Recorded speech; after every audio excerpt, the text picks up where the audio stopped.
કેમ છો મિત્રો? મજામાં? ગાય ભેંસો રાખો છો ને? ગાય ભેંસો રાખો તો ગમે એ બીજો કોઈ પશુ રાખતા હોય ને તો તમારા માટે એક સારી એક અમૂલ ખરીને છે, અમૂલ ફેડરેશન કહેવાય. અમૂલે એક એપ લોન્ચ કરી છે, સલ્લાબેન EI અમૂલ. એટલે આ સલ્લાબેનનો એક નંબર આવે છે, નંબર તમે ડાયલ કરો ને એટલે તમારા પશુને કંઈ તકલીફ થઈ હોય ને, ગમે એ બીમારી થઈ હોય, ગમે એ XYZ, તો તમને એ સલાહ સૂચન કરે કે ભાઈ તમારે આ વસ્તુ કરવી, આ વસ્તુ કરવી, એટલે તમને યોગ્ય સલાહ મળી રહે. અને પછી એ જે બેન કી એ પ્રમાણે આપણે કરવાનું, એટલે આપણે એને શું છે પ્રોપર ગાઈડન્સ મળી રહે. એ ખરેખર એક સારું છે. જુઓ, તમને હું એક આ એક ડેમો બતાવું. જુઓ, અહીં આ સલ્લાબેનનો નંબર છે, સલ્લાબેનને ડાયલ કરીએ આપણે.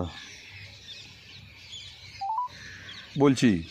નમસ્તે, હું સરલાબેન છું. હું અમૂલ AI ની પશુપાલક સહાયક છું. હું તમને કેવી રીતે મદદ કરી શકું?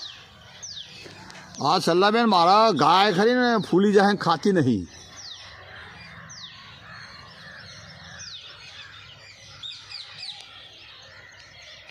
ચોક્કસ હું તમને મદદ કરી શકું છું. કૃપા કરીને થોડી રાહ જુઓ. હું રેકોર્ડ તપાસી રહી છું.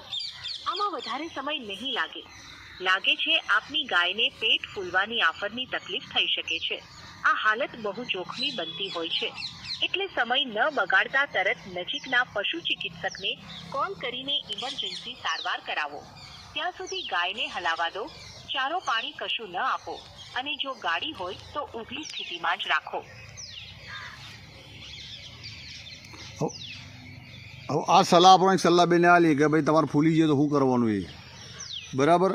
એટલે એ રીતે આપણે બીજી એક સલાહ લઈએ. આ ફરીથી નંબર ડાયલ કરીએ એનો. નમસ્તે, હું સરલાબેન છું. હું અમૂલ AI ની પશુપાલક સહાયક છું. હું તમને કેવી રીતે મદદ કરી શકું?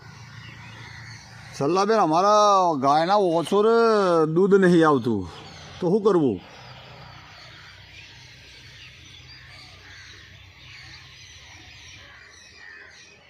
ચોક્કસ હું તમને મદદ કરી શકું છું. કૃપા કરીને થોડી રાહ જુઓ. હું રેકોર્ડ તપાસી રહી છું. આમાં વધારે સમય નહીં લાગે. ગાયનું દૂધ ઓછું આવતું હોય તો પહેલા જોઈ લો કે ગાયને પૂરતો લીલો ચારો, સારો સૂકો ચારો અને દાણ મળી રહ્યું છે કે નહીં. ખાસ કરીને ખનિજ મિશ્રણ રોજ 30 થી 50 ગ્રામ જરૂર આપો, જેથી દૂધ ઉત્પાદન વધે. ગાયને શાંતિથી, સમય પર અને પૂરેપૂરું દોહો. આંચળમાં દૂધ બાકી રાખવાથી પણ પછીનું દૂધ ઓછું થતું જાય છે. જો ખોરાક બરાબર હોવા છતાં અચાનક ઘણું દૂધ ઘટ્યું હોય તો તાવ, આંચળનો સોજો કે બીજો કોઈ રોગ તો નથી ને? એ માટે એક હવે તમે જુઓ, આપણે સલ્લાબેન એવો સવાલ કર્યો હતો કે ભાઈ ઓછોમાં તકલીફ છે, દૂધ ઓછું આવે, તો સલ્લાબેનને ગાય દૂધ ઓછું આવે એ પકડ્યું. કહેવાનો મતલબ કે આપણે થોડાક શબ્દોની શુદ્ધિકરણ જોશે. આપણે થોડી દેશી લેંગ્વેજ, થોડું શુદ્ધ લેંગ્વેજ બોલીએ ભાષા, મતલબ તો આ સલ્લાબેન ખરો ને એ પાછો સમજી, કાકા આ તો અમેરિકાથી ભણી આવેલો છે.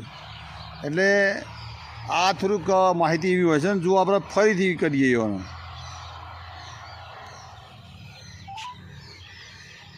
નમસ્તે, હું સરલાબેન છું.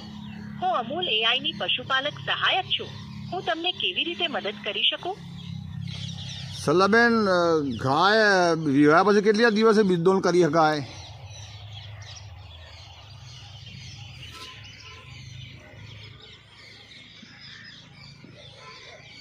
ચોક્કસ હું હાલ અધિકૃત રેકોર્ડ તપાસી રહી છું. કૃપા કરીને થોડી વાર લાઈન પર રહો. ગાયે વિયાણ કર્યું પછી સામાન્ય રીતે ઓછામાં ઓછા 50 થી 66 દિવસ બાદ તે ફરી ગરમીમાં આવે ત્યારે કૃત્રિમ બીજદાન કરાવવું સારું ગણાય છે. ગાય પૂરતી તંદુરસ્ત હોય, તાવ, દૂધમાં સમસ્યા અથવા આંચળનો સોજો ન હોય તે પણ જરૂર ચકાસાવવું. જોયું તમે, દરેક વસ્તુની માહિતી મળે છે. અને આપણે છે ને